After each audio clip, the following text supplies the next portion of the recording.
आज का हमारा जो टॉपिक है वो है लोकायुक्त। क्या है लोकायुक्त? लोकायुक्त में ये जो टॉपिक है ना लोकायुक्त, ये आरएस परी में भी है, असिस्टेंट प्रोफेसर में भी है, सीईटी राजस्थान में भी। क्योंकि मैं इसकी एमसीक्यू बताऊंगी आपको कहाँ से इससे एमसीक्यू आए थे।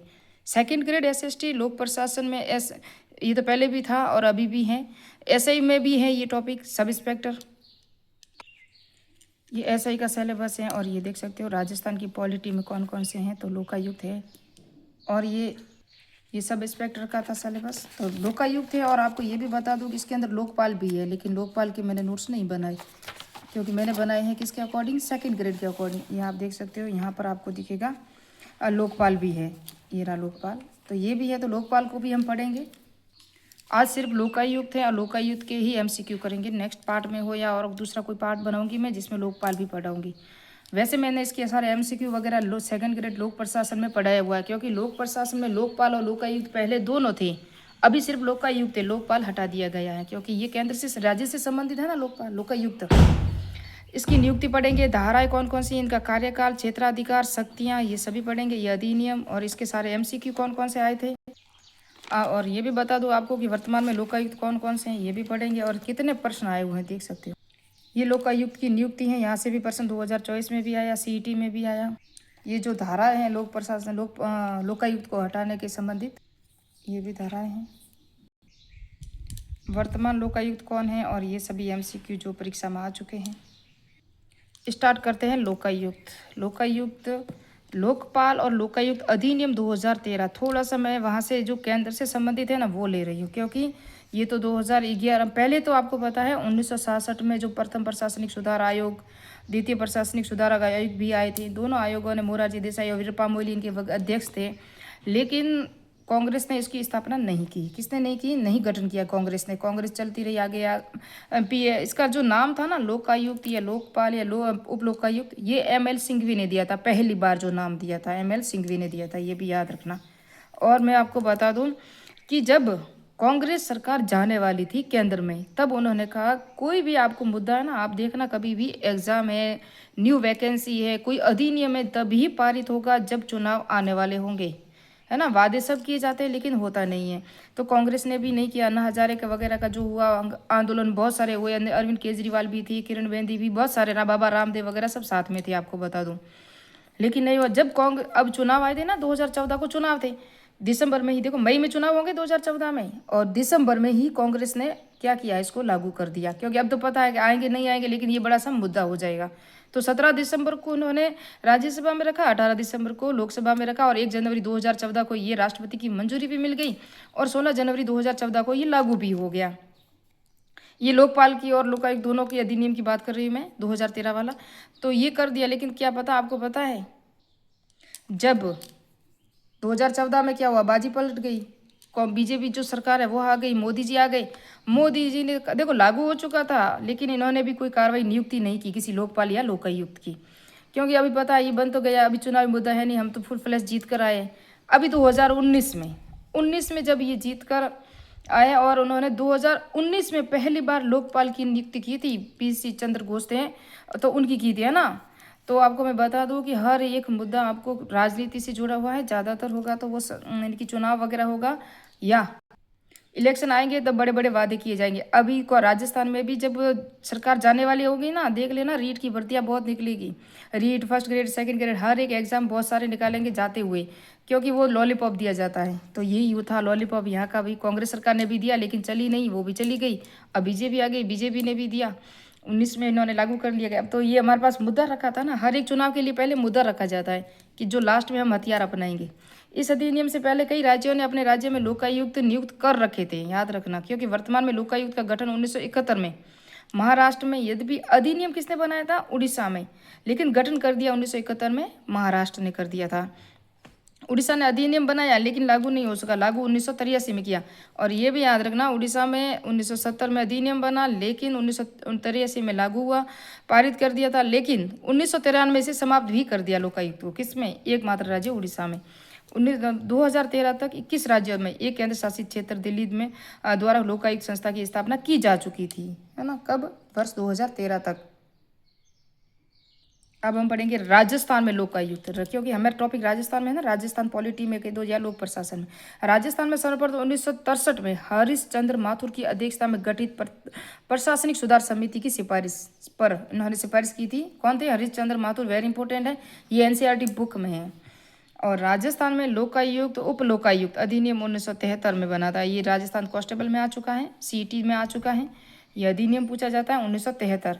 राष्ट्रपति की अनुमति 26 मार्च 1973 को, राजपत्र में घोषित हुआ था 27 मार्च 1973 को। अब ये लागू कब हुआ? देखो, पहले राष्ट्रपति की अनुमति मिल चुकी है और ये बाद में मिली है। 3 फरवरी 1973 को पहले लागू हुआ। ये आप रखना, कन्फ्यूजन मत होना, क्योंकि आप अप्रैल वगैरह कोई दूसरी डेट देके आपको कन्फ्यूजन कर दिया जाएगा। लेकिन लागू 3 फरवरी 1973 को हो चुका था, लेकिन राष्ट्रपति की मंजूरी बाद में मिली है मार्च में। और राजपत्र में घोषित भी 27 मार्च को हुआ है। और विधि कब हुए, जो नियम है ना, वो बाद में लगे थे। और भी बता दूं मैं, ये जब जो सारे नोट्स है ना, मैंने ये लोकायुक्त उप लोकायुक्त अधिनियम 2073 या 13 दोनों के अंदर से मैंने लिए हैं। अथॉरिटी साइड, गवर्नमेंट साइड पे आप जाओगे तो आपको ये सब दिखेगा। आगे और एक इंटरेस्टिंग पॉइंट मिलेगा आपको, जो बार बार आपको एग्जाम में देखने को मिलता है, लेकिन वो रियल साइड या गवर्नमेंट की साइड पे नहीं है। अभी मैं आपको उसको रिकॉर्डिंग नहीं होती मेरी वीडियो में, मुझे पता नहीं चलता कि कैसे रिकॉर्डिंग करूँ, लेकिन वो रिकॉर्डिंग करके आपको बता सकती थी मैं कि पूरी की पूरी वो गजट जो गवर्नमेंट की साइट पे पड़ा हुआ है वो देखना। और विधि विभाग द्वारा ये सब जारी किया गया था। और ये संस्था कैसी है? सांविधिक सलाहकारी संस्था है, परामर्शदाती हैं, जिस तरह से नीति आयोग है। आप सलाह दे सकते हो, लेकिन सरकार उसको मानने के लिए बाध्यकारी नहीं है। ये प्रश्न आ चुका है। तो ये सलाहकारी संस्था है, जांच कर सकता है लेकिन सजा नहीं दे सकता, ये भी याद रखना। जांच करने का अधिकार है इनको। और किसको? राजस्थान लोकायुक्त अधिनियम है ना, लोकायुक्त को। राजस्थान लोकायुक्त उप लोकायुक्त अधिनियम 28 मार्च 1974 को, ये भी एग्जाम में प्रश्न आ चुका है। कब यानी कि प्रभावी कब हुए थे इनके सारे नियम? तो 28 मार्च 1974 को हुए थे, याद रखना, 73 को नहीं हुए थे। प्रथम उप लोकायुक्त की नियुक्ति 5 जून 1973 को, और KPU मेनन 5 जून से 25 जून 1974 तक रहे थे। ये थे उप लोकायुक्त, प्रथम उप लोकायुक्त, याद रखना। पूर्व मुख्य सचिव भी थे। और ये प्रथम कह दो, एकमात्र कह दो, अंतिम कह दो, यही थे आज के बाद। अब इसके बाद कोई भी उप लोकायुक्त राजस्थान में नहीं बना है। लोकायुक्त, इनकी प्रथम लोकायुक्त ID दुआ थे। ID दुआ, मैंने थोड़ा यहाँ से कन्फ्यूजन हो गया था, यानी कि सही नहीं लिखा गया था। और पूर्व मुख्य न्यायाधीश भी के, कहाँ के? सुप्रीम कोर्ट के। किसके थे? सुप्रीम कोर्ट के, ऐसे लिखा ना मैंने। ये पटवारी 2021 में आ चुका, असिस्टेंट प्रोफेसर 2016 में आ चुका, कांस्टेबल में 2024 में आ चुका, CET 2023 में भी आ चुका है। तो आप देखना, ये CET में भी है, इसका मतलब ये टॉपिक पुलिस में भी है, कांस्टेबल में भी है। और आपको बता दो, असिस्टेंट प्रोफेसर में भी है, पटवारी में है, सेकंड ग्रेड में हम देख ही रहे, SI में है, RS में भी है। तो ये हर जगह आता ही है, क्योंकि राजस्थानी की पॉलिटी से संबंधित है ना। न्यूनतम जो कार्यकाल है ना वाले लोकायुक्त कौन थे? VS दवे थे। अधिकतम कार्यकाल वाले सज्जन सिंह कोठारी 2013 से 19 तक रहे थे। ऑम्बुड्समैन की दर्ज पर, ऑम्बुड्समैन कहाँ था? 1809 में स्वीडन में एक संस्था थी ऑम्बुड्समैन, उसी की तर्ज पर लोकायुक्त की नियुक्ति की गई थी। ये भी प्रश्न आ चुका है।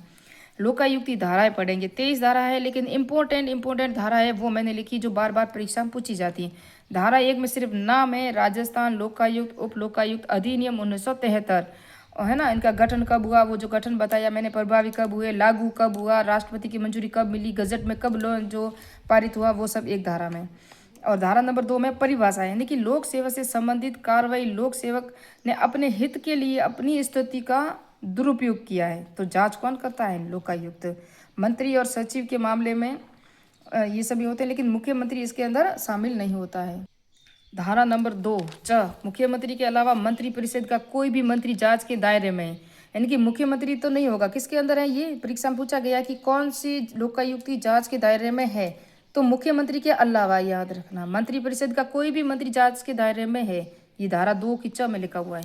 धारा 2 की ज में लिखा हुआ मंत्री, विभागाध्यक्ष, लोक सेवक, सचिव। ऐसा ही 2018 में ये प्रश्न आया हुआ है धारा से। और इनसे कि भी कौन कौन से लोकायुक्त की जांच के दायरे में आते हैं, तो वो है जिला प्रमुख है, उप जिला प्रमुख है, पंचायत समिति का प्रधान है, उप प्रधान है, पंचायत समिति जो होती है ना, पंचायत राज की समितियों के, स्थायी समितियों के जो अध्यक्ष होते हैं, जो वेतन भोगी सेवा में हैं, उनको भी जांच के दायरे में शामिल हैं। नगर निगम के महापौर, उप महापौर, नगर परिषद के सभापति, उप सभापति, ये भी आया 2018 में। नगर निकायों की स्थायी समितियों के अध्यक्ष, स्थायी समितियों के अध्यक्ष ये आया था, इसका पूछा गया था क और ख यानी कि कथन और कारण में। नगर न्याय के अध्यक्ष यूआईटी है ना, यूटीआई के। सरकारी कंपनियों, निगमों और मंडलों के भी अध्यक्ष, ये सभी जांच के दायरे में आते हैं। धारा नंबर 2 की ज धारा में वर्णन है। पंच और सरपंच इस दायरे में नहीं आते, इम्पोर्टेंट है। आरएस परी 2018 में आ चुका है इसका प्रश्न, और 2-3 जगह मैंने और देखा है। जब लोकायुक्त का क्षेत्राधिकार के दायरे के अंदर जो कौन कौन है उसके अंदर पढ़ेंगे तो पंच सरपंच वापस पढ़ेंगे। धारा 3 में लोकायुक्त की नियुक्ति और उप लोकायुक्त दोनों की नियुक्ति है। तो नियुक्ति तो राज्यपाल करता है। कौन करता है? राज्यपाल। लेकिन किससे परामर्श लेगा और किसके परामर्श के अकॉर्डिंग नियुक्ति की जाएगी? तो ये देखो, ये नियुक्ति मुख्य न्यायाधीश किसका? उच्च न्यायालय का मुख्य न्यायाधीश और विपक्ष का नेता। सुप्रीम कोर्ट का जो होता है ना, अरे हाई कोर्ट का मुख्य न्यायाधीश होगा और विपक्ष का नेता होगा जो टीकाराम जूली है, आपको बता दूं। और संजय शर्मा या संजय कुमार ऐसे हैं जो हाई कोर्ट हमारे राजस्थान के हैं, वो मुख्य न्यायाधीश है। 2 सदस्यों की चयन समिति की सिफारिश कह दो, या इन दोनों से परामर्श लेगा राज्यपाल। विपक्ष नहीं है सिफारिश, अगर विपक्ष नहीं है, विपक्ष का नेता तो है। अगर देखो कई बार एग्जाम राजस्थान में ऐसा होता है कि विपक्ष मजबूत नहीं था, 1-2 बार ऐसा हुआ था, तो कौन क्या होगा कि विधानसभा अध्यक्ष से परामर्श लेंगे। कौन लेंगे? राज्यपाल लेंगे, और ये सभी सदस्य से परामर्श लेंगे और उसके बाद कोई अन्य व्यक्ति नियुक्त करेंगे और उसको शामिल करके ये सब राज्यपाल इनकी नियुक्ति करेंगे। उप लोकायुक्त की नियुक्ति भी धारा 3 राज्यपाल करता है। लोकायुक्त, ये भी लोकायुक्त, देखो लोकायुक्त की नियुक्ति होती है तो किससे लेगा? हाई कोर्ट का मुख्य न्यायाधीश और विपक्ष का नेता। और अगर विपक्ष का नेता नहीं है तो विधानसभा अध्यक्ष से परामर्श करने के बाद कोई अन्य व्यक्ति होगा। परामर्श कौन करेंगे? सदस्य और राज्यपाल सभी करेंगे। तो अगर अब वो तो थी किसकी? लोकायुक्त की। अब है उप लोकायुक्त। उप लोकायुक्त की नियुक्ति सिर्फ किससे लेंगे परामर्श? लोकायुक्त से ही परामर्श लिया जाएगा और किसी से नहीं। और लोकायुक्त, उप लोकायुक्त वही होगा जो सत्कर्ता आयु का पद धारण करने के लायक है, उसके अंदर ये योग्यताएं होनी चाहिए। शपथ किसके अंदर है? धारा 3 की 2 में शपथ है किसकी? लोकायुक्त की। लोकायुक्त उप लोकायुक्त को शपथ लोकायुक्त उप लोकायुक्त अधिनियम 1973 की अनुसूची 1 के तहत राज्यपाल द्वारा। ये अनुसूची, आप संविधान की जो 12 अनुसूचियां उसको मत समझना। ये कौन सी अनुसूची पता है? लोकायुक्त उप लोकायुक्त अधिनियम 1973 की अनुसूची प्रथम है। इसमें कन्फ्यूजन कर दिया जाएगा आपको, तो याद रखना। उसकी अनुसूची प्रथम के तहत राज्यपाल द्वारा प्रथम अनुसूची धारा 3 की उपधारा 2 में कौन नियुक्त करता है? शपथ कौन दिलाता है? राज्यपाल दिलाता है। लोकायुक्त संस्था बनने से पहले भ्रष्टाचार रोकने हेतु जन अभियोग निराकार विभाग था, कार्यरत था। याद रखना, वेरी इंपॉर्टेंट है। ये लोकायुक्त से पहले था, जन अभियोग निराकरण विभाग। धारा 4 में लोकायुक्त उप लोकायुक्त कोई अन्य पद धारण ना करे, कोई भी, यानी कि जब तक आप लोकायुक्त के पद पर हो तो दूसरा पद आप नहीं ले सकते। ये धारा 4 में वर्णन है। यानी दोनों में से क्या? दोनों, लोकायुक्त चाहे उप लोकायुक्त, दोनों में से संसद या किसी राज्य की विधानमंडल का सदस्य नहीं होगा, एमएलए वगैरह नहीं होगा, लाभ का पद धारण नहीं करेगा, किसी राजनीतिक दल से संबंधित नहीं होगा, कोई कारोबार या वृत्ति नहीं करेगा। ये भी याद रखना। ये अथॉरिटी साइड, मैंने कहा गवर्नमेंट की साइड से मैंने लिया हुआ है, वहाँ पर स्पष्ट से लिखा हुआ है कारोबार या वृत्ति नहीं करेगा, इनकी अपना कोई बिजनेस स्टार्ट नहीं करेगा, स्पष्ट लिखा हुआ है। तो आपको देखना, क्योंकि आजकल आरपीएससी आपको एमसीक्यू में ऐसे उलझा रही है, अथॉरिटी साइड या गवर्नमेंट साइड से ही ले रही है सारे तथ्य, किसी कोचिंग से नहीं ले रही, तो आपको वहीं से ही पढ़ना है।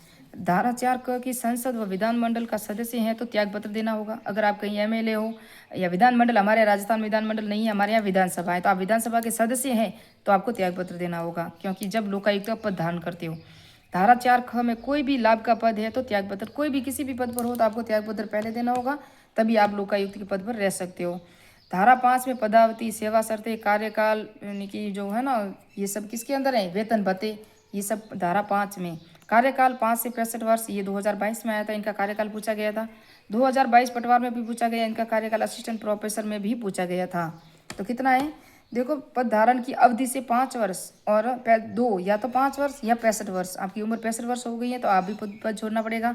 अगर आपने 5 वर्ष तक कार्यकाल कर लिया है तो आपका पूरा हो गया। उप लोकायुक्त का भी यही है, राज्यपाल द्वारा निर्धारण होता है। ये 5 क में लिखा हुआ है, 5 में लिखा हुआ है कार्यकाल, 5 क में लिखा हुआ है उप लोकायुक्त 5 वर्ष निर्धारित राज्यपाल द्वारा होता है। किसके द्वारा? राज्यपाल द्वारा। धारा 5 ख की दोनों अपना त्याग पत्र राज्यपाल को देंगे। कौन देंगे? दोनों, लोकायुक्त और उप लोकायुक्त। धारा 3, लोकायुक्त का पद रिक्त हो तो उप लोकायुक्त। ये धारा 3 वेरी इंपॉर्टेंट है। अगर 2 या 2 से अधिक राज्यपाल, इनकी 2 से उप लोकायुक्त अगर 2 से अधिक हैं तो ख द्वारा निर्देश के अनुसार संभालेगा। कौन संभालेगा? यानी कि लोकायुक्त का पद अगर रिक्त है, लोकायुक्त है भी नहीं, और उप लोकायुक्त है, लेकिन दो लोग उप लोकायुक्त कितने हैं, दो है, दो राज्यों का भी हो सकता है, दो तीन उप लोकायुक्त है, तो वहां से राज्यपाल निर्धारित करेगा कि कौन उप लोकायुक्त कौन लोकायुक्त का पद धारण करेगा, यानी कि इस सीट पर कौन बैठेगा, वो राज्यपाल निर्देश के अनुसार ही होगा। ये ख में लिखा हुआ, लेकिन ये एन 2025 में आया था। धारा 3 ग में लिखा है ना तो लोकायुक्त है आपकी जो ये भी पद रिक्त है, ना ही उप लोकायुक्त है। वैसे राजस्थान में तो एक ही उप लोकायुक्त हुए थे, अभी भी कोई उप लोकायुक्त नहीं है। तो राज्यपाल के अनुरोध पर हाई कोर्ट का मुख्य न्यायाधीश, किसके पास, मुख्य न्यायाधीश नहीं होगा, ये भी याद रखना, यहाँ भी आपको कन्फ्यूजन किया जाएगा। हाई कोर्ट का मुख्य न्यायाधीश किसी अन्य न्यायाधीश को नामित करेगा, यानी कि उसी हाई कोर्ट के कोई न्यायाधीश हैं उस अन्य न्यायाधीश को नामित करेगा। कौन, मुख्य न्यायाधीश। किसकी सलाह पर, किसके अनुरोध पर, राज्यपाल, तभी वो उप लोकायुक्त के कार्य करेगा। लेकिन याद रखना, जब लोकायुक्त जब अपने पद पर रहता है तो कोई लाभ का पद धारण नहीं करता, ये हमने अभी पढ़ा। लेकिन यह अन्य न्यायाधीश दोनों कार्य करेंगे, लोकायुक्त का भी कार्य करेंगे और न्यायाधीश का अपना भी कार्य करेगा। जो मुख्य न्यायाधीश अन्य न्यायाधीश को नियुक्त करेगा वो लोकायुक्त और न्यायाधीश दोनों का कार्य करेगा। इंपॉर्टेंट है, APU 2025 में आ चुका है, क्योंकि ये मोस्ट है, एग्जामिनर यही फंसाता है आपको। लोकायुक्त को वेतन मुख्य न्यायाधीश के समान कितने मिलता है, 2,50,000। उप लोकायुक्त को वेतन SG यानी कि हाईकोर्ट के न्यायाधीश के समान। ये असिस्टेंट प्रोफेसर 2019 में आया और ये 2 बार आया एग्जाम, एक और मैंने कहीं देखा है, 2 बार देखा है। आपने अगर दिशा नहीं ली है ना MCQ की, ओल्ड पेपर MCQ की, तो आपने कुछ नहीं किया, क्योंकि दिशा से आपको पता चलेगा कि एग्जाम प्रश्न कहाँ से आते हैं। हर एक सब्जेक्ट की आप दिशा ले आएँ, दिशा में आप MCQ होते हैं वो हल करें। धारा 6 में हटाना किसको, लोकायुक्त या उप लोकायुक्त को किस तरह से हटाया जाता है। लोकायुक्त को सिद्ध कदाचार असमर्थता के आधार पर, वेरी इंपॉर्टेंट है, ये कौन से अनुच्छेद में लिखा हुआ है, उच्चतम न्यायालय सुप्रीम कोर्ट की जांच के बाद राज्यपाल द्वारा हटाया जाएगा। संविधान के अनुच्छेद 311 में यह उपबंध है कि 2 आधार पे, कदाचार और असमर्थता के आधार पर ही हटाया जाता है राज्यपाल के द्वारा। किसको, लोकायुक्त को। जांच को SG जिसकी जांच कौन कौन करेगा, देखो हटाया जाता है तो ये 2 आधार बता दिए। अब इनकी जांच होगी, जांच बाद इसकी समिति बनेगी, समिति के बाद उसके जो विशेष प्रस्ताव होगा, विशेष प्रस्ताव के बाद जो विधानसभा है उसके बाद हटाया जाएगा। तो किस तरह से, सुप्रीम कोर्ट का न्यायाधीश, इंपॉर्टेंट है, याद रखना, सुप्रीम कोर्ट का, हाई कोर्ट का मुख्य न्यायाधीश की जांच के द्वारा राज्यपाल हटाएगा। 2 तो आधार है, इसके आधार पर राज्यपाल हटाएगा। 2 की जांच सुप्रीम कोर्ट का न्यायाधीश और हाई कोर्ट का मुख्य न्यायाधीश। मुख्य न्यायाधीश नहीं शामिल है यहाँ सुप्रीम कोर्ट का, ये भी याद रखना। उप लोकायुक्त सुप्रीम कोर्ट का न्यायाधीश और हाई कोर्ट का भी अगर लोकायुक्त को हटाना है तो सुप्रीम कोर्ट का न्यायाधीश और हाई कोर्ट का मुख्य न्यायाधीश, चीफ जस्टिस। लेकिन अगर उप लोकायुक्त को हटाना है आपको तो सुप्रीम कोर्ट का ही न्यायाधीश और हाई कोर्ट का भी न्यायाधीश होगा, यही जांच करेंगे। राज्य विधानमंडल में कुल सदन का 2/3 बहुमत जो उपस्थित है, जो मतदाता जो भी हैं, विधायक है, MLA, उसके द्वारा राज्यपाल द्वारा 2/3 बहुमत के बाद हटाया जाएगा, ये भी याद रखना, ये वेरी इंपॉर्टेंट है। धारा 7 में लोकायुक्त का अन्वेषण, यानी कि लोकायुक्त किसकी जांच की प्रक्रिया करेगा, तो लोकायुक्त निम्न मामलों में लोक सेवक जनप्रतिनिधियों के खिलाफ आरोपों की जांच करता है। किसी भी अनुचित हानि, यानी कि दूसरे को तो हानि होगी कष्ट पहुंचाने पर, या किसी अन्य व्यक्ति के अभिलाष, यानी कि आप किसी को हानि पहुंचा रहे हो तो किसी का तो लाभ होगा, आपको लाभ हो रहा होगा, तो करने पर अपने पद का अगर दुरुपयोग करें। भ्रष्टाचार की शिकायतों की जांच, व्यक्तिगत लाभ, अनुचित लाभ है तो आपको जांच करेंगे। अकर्मण्यता, आचार्यता, पारदर्शिता की कमी का दोषी पाए जाने पर भी आपकी जांच करेंगे, फिर आपको वो सजा नहीं देंगे, सिर्फ जांच की जाती है। उसके बाद सजा कौन देगा वो बताऊंगी मैं। धारा 10 में सिविल कोर्ट की शक्तियां प्राप्त है लोकायुक्त को, दीवानी न्यायालय की नहीं है। धारा 11 में भी दीवानी न्यायालय वगैरह है। 12 में रिपोर्ट प्रस्तुत करना, ये वेरी इंपॉर्टेंट है, ये प्रश्न आ चुका है वीडियो 2021 में, कि लोकायुक्त अपना वार्षिक प्रतिवेदन राज्यपाल को प्रस्तुत करेगा, ये तो हम देखते हैं 12(4) की धारा में है। अधिकार, जांच क्षेत्र से बाहर कौन कौन से, धारा 8 में दिया हुआ है। सुप्रीम कोर्ट, हाई कोर्ट का मुख्य न्यायाधीश, ये बाहर है न्यायाधीश, संविधान के अनुसार 236 ख में न्यायिक सेवा का सदस्य है ये। मुख्यमंत्री भी जांच से बाहर है, ये 2nd ग्रेड 2014 में आ चुका है, पटवार 2021 में आ चुका है। भारत के किसी भी न्यायालय के अधिकारी व कर्मचारी वो भी बाहर है। महालेखाकार जो राजस्थान के, ये JN 2022 में आया था कि कौन लोकायुक्त की जांच के बाहर है, मुख्यमंत्री, महालेखाकार, हाईकोर्ट का मुख्य न्यायाधीश है ना, और न्यायाधीश, और RPSC के अध्यक्ष और सदस्य, मुख्य निर्वाचन आयोग, प्रादेशिक आयुक्त, ये सभी जांच के बाहर हैं, इनकी लोकायुक्त जांच नहीं करता। मुख्य निर्वाचन अधिकारी, राजस्थान विधानसभा सचिवालय के अधिकारी, ये भी आया था, JN 2022 में आया था, इसका लिखा हुआ था स्पष्ट है। सरपंच, पंच, विधायक, ये भी जांच के दायरे से बाहर है। सेवानिवृत्त लोक सेवक से जो आज जो है ना रिटायर हो गए ना, वो भी इसमें जांच में नहीं आएंगे। 5 वर्ष पुराने मामले की जांच नहीं करेगा। धारा 8 में प्रवक्ता 2021 में ये प्रश्न आ चुका है। और धारा 13 गलत शिकायत करने पर दोषी सिद्ध होने पर 3 वर्ष तक की सजा और जुर्माने का प्रावधान है। ये धारा 13 में है। संविदा नर्स 2024 सीईटी 2024 में ये प्रश्न आ चुका है कि वर्तमान में लोकायुक्त कौन है और इनका कर्म कौन सा है। तो लोकपाल जस्टिस इनकी AM कौन है, अहमद मानिकर खानविलकर ऐसा कोई नाम है, AM खानविलकर, MN खानविलकर। और प्रताप कृष्ण लोरा है जो लोकायुक्त है राजस्थान के 13वें क्रम के, यहाँ से प्रश्न आया है। वर्तमान सुप्रीम कोर्ट का मुख्य न्यायाधीश कौन है, ये आप मुझे बताना। मैंने शायद वीडियो में भी बोला, लेकिन आप एक बार मुझे कमेंट करके जरूर बताना। ये ऐसा ही 2021 में भी आ चुका है इनका 13 क्रम वगैरह। महत्वपूर्ण तथ्य यानी कि लोकायुक्त को क्या क्या कहाँ पर क्या कहा जाता है। केरल में पब्लिक मैन, जम्मू कश्मीर में भ्रष्टाचार विरोधी अभिकरण, और तमिलनाडु में कमिश्नर ऑफ इंक्वायरी। और एक तो हिमाचल प्रदेश, आंध्र प्रदेश, मध्य प्रदेश, गुजरात इन चारों के CM है ना मुख्यमंत्री, वो भी जांच के दायरे में शामिल हैं लोकायुक्त की, याद रखना। लेकिन राजस्थान में मुख्यमंत्री शामिल नहीं है। लोकायुक्त की जांच के दायरे में आते हैं कौन, मुख्यमंत्री इन 4 राज्यों के। तो मिलते हैं नेक्स्ट पार्ट में, नेक्स्ट वीडियो में। मेरे चैनल को सब्सक्राइब कीजिए, लाइक कीजिए, कमेंट कीजिए।